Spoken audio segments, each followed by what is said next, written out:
everybody, Ellie here for WhoCulture, and as promised, we are picking up on all of the things announced at this year's San Diego Comic-Con. If you have missed our first video covering the first major thing to be announced, then do check that out. It obviously covered the announcement of casting for The War Between the Land and the Sea, which is the new Doctor Who spin-off that's coming. I think for me, the most exciting part, maybe not the right thing to be so excited about, is having Kate Stewart and Colonel Sexy there. Now, I know what you're all thinking. Oh yeah, of course, Ellie's excited about Colonel Sexy. But actually, he's not had a lot to do in Doctor Who so far, but I feel like he's a character that could be explored very well, so I'm very excited to see this. But there were lots of other things announced in the Doctor Who panel in Hall H, so let's take a look at some of the other things that we now know. So let's start with the biggest one, which is that we got our first proper look, our first sneak preview of the 2024 Christmas special. I say sneak preview, we did get a very, very brief preview in Doctor Who Unleashed, but this was like a full-on scene, multiple scenes in fact, so let's break those down a little bit. Now, first of all, we obviously knew that the episode was called Joy to the World.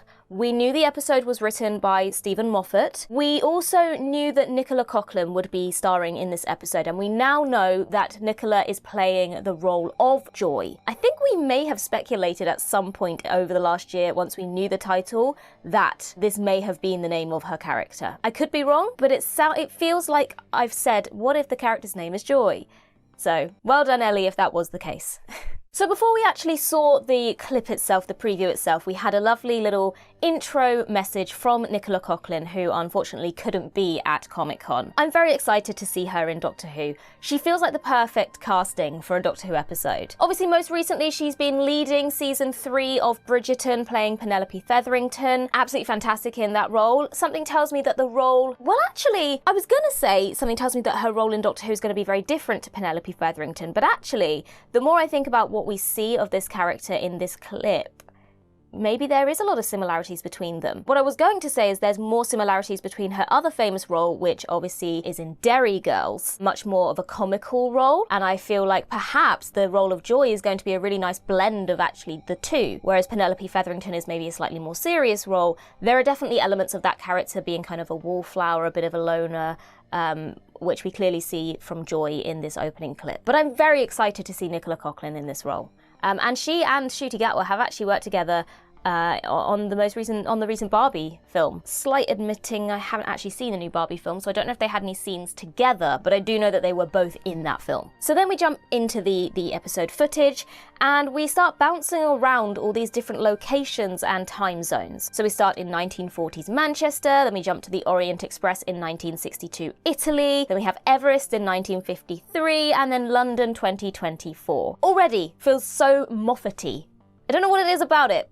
It just already has the major Moffat vibes. And then obviously within all of these locations, you have the Doctor popping up through random doors and various entrances with a ham and cheese toastie and a pumpkin spice latte. Yeah.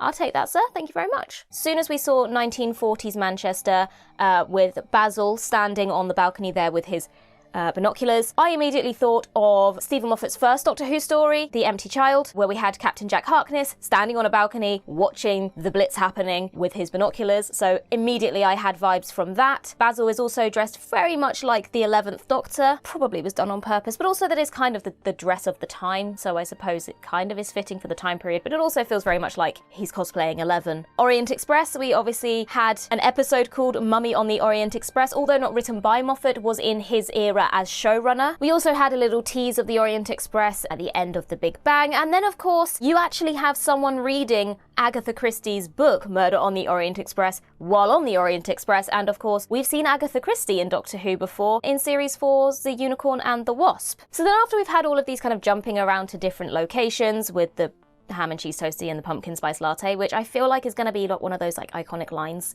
for the character. Ham and cheese toastie and a pumpkin latte.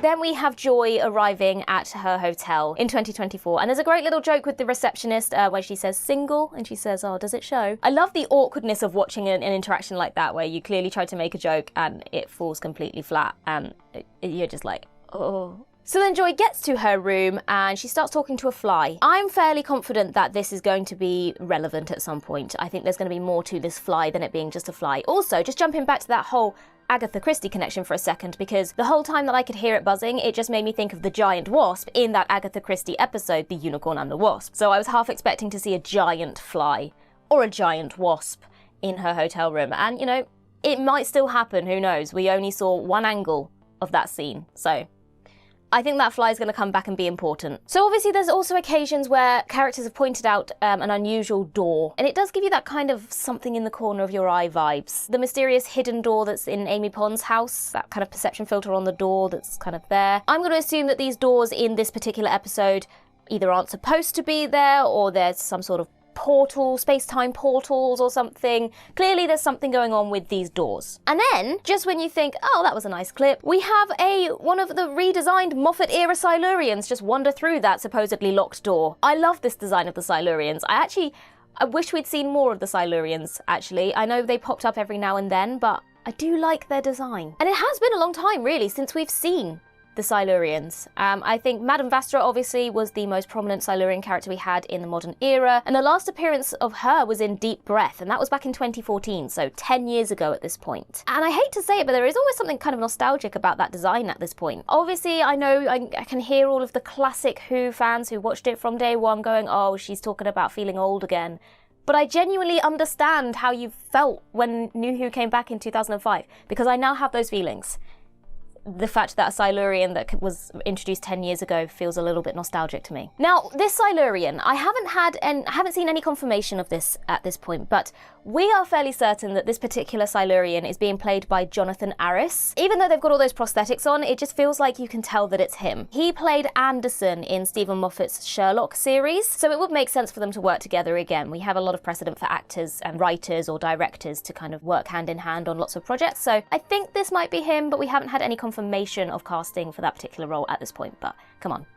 Tell me that's not him. Now, this Silurian is wearing a badge that says manager, and he is kind of dressed like he works in the hotel, while the Doctor is kind of also acting like hotel staff, you know, delivering the food to the room. So I'm guessing there's some big magic kind of space hotel thing going on maybe, where all these doors lead to different hotel rooms or trains or places in Earth's history. I don't know, something's going on here. And for whatever reason, the Doctor needs to find Joy, the hairdryer that Joy then points at the Silurian as a weapon. Now, in Forest of the Dead, which is another Stephen Moffat episode, the Doctor says that hairdryers can interfere with the sonic screwdriver. So I do wonder if this might actually be the time where we see that happen. We see that occurrence, the hairdryer interfering with the sonic screwdriver or some sort of sonic device. I wouldn't be surprised. Considering some of the deep cut references that we had from Moffat in Boom, nothing will surprise me in this episode with regards to Easter eggs. That's for sure. I'm very excited for this Christmas special. Very excited. I love Moffat. It's no secret. I love Stephen Moffat's writing, and I'm a big fan of Nicola Coughlan, so I'm very excited. And I think the dynamic between Ncuti and Nicola is going to be really, really exciting and very bubbly and full of very good comedic timing and just great personality. I'm excited. So there were also some smaller details revealed during this panel as well. Obviously the major ones being this Christmas special clip and the war between the land and the sea announcement. But there were some other things as well. So first of all, Varada Sethu's character in season 2, the name for her character has been revealed. Now obviously we knew she was going to be in season 2. We didn't know she was going to be in season 1, but just to reiterate, she does seem to be playing a different character in season 2, and she will be called Belinda Chandra. Great name. Wonder if there's any relation to Rani Chandra. It does have a kind of a fairy tale feel to the name, a little bit like Amelia Pond does. I'm intrigued to know, obviously we know they're not the same character from season 1 to season 2, but are we going to have any sort of recognition of the fact that they are played by the same actor. Sometimes these things are acknowledged, sometimes these things are ignored, so I will be intrigued to know whether we will have any sort of recognition of the fact that Varada Sethu has played both of these characters quite close together compared to other castings. We also had Russell T Davies saying, in response to an audience question, that there was no plans to bring back Strax anytime soon. I'm guessing that someone probably made the link between the Silurian in Joy to the World to Madame Vastra and then the Paternoster Gang, which of course was another Stephen Moffat creation. I'd love to see the return of the Paternoster Gang. It was very odd that they kind of just disappeared after Deep Breath. There was no kind of closure to that story. They, to me, also felt like a great gang to have a spin-off of their own. It would be nice to see them return. Obviously, we do want to be careful about bringing too many characters back. We've had this discussion of before about whether or not you want to bring lots of characters back or whether you want to start introducing lots of new characters. But yeah, I'm down. Bring back Strax, why not? Russell T Davies also confirmed that we will be seeing a lot more of Mrs. Flood next year in season 2. Can't say I'm surprised. Also can't say I'm not glad about that, because obviously with the whole controversy surrounding the payoff of season 1's mysteries, there's a lot of kind of tension hanging on the payoff to the Mrs. Flood mystery. I am still very intrigued as to who she is. I'm excited to get some answers, and I'm hoping that it's going to be a really, really satisfying reveal. We also do have a lot of theories ourselves about who Mrs. Flood might be, so if you haven't checked out that video, then do go check that one out as well. And just still sticking with season 2, Russell T Davies also said that the breaking of the fourth wall is now part of the show, and it will continue to happen moving forward. He also said that there's an episode packed full of songs, but it's not a musical. Okay, so I guess maybe a bit like The Devil's Chord, but more musically, but not a musical. I'm not entirely sure how that's going to work, but I'm very excited about it. But also at this point, I feel like just do a proper musical. You keep dangling this, like, we've got songs, but we're not going to do musical. Then you have like The Devil's Chord, and it's kind of musically, but not musically. And bite the bullet, man. Just do it. Just do it. Don't teeter on the edge like they are. Just go for it and do it. Full pelt musical. Some people will love it, some people will hate it, but then you've done it. You've ticked it off the list, and we can move on. But I'm intrigued to know how you can have an episode with lots of musical stuff in it without it being a musical. I'm sure it'll be great. I'm sure it'll be great. And I'm very excited, particularly for this Christmas special. Let's not jump to season 2 just yet. Let's get excited about Joy to the World first. Very excited. Cannot wait for Christmas, and also cannot wait to see the development of the war between the land and the sea. In the meantime, I've been Ellie for WhoCulture, and in the words of Riversong herself, goodbye, sweeties.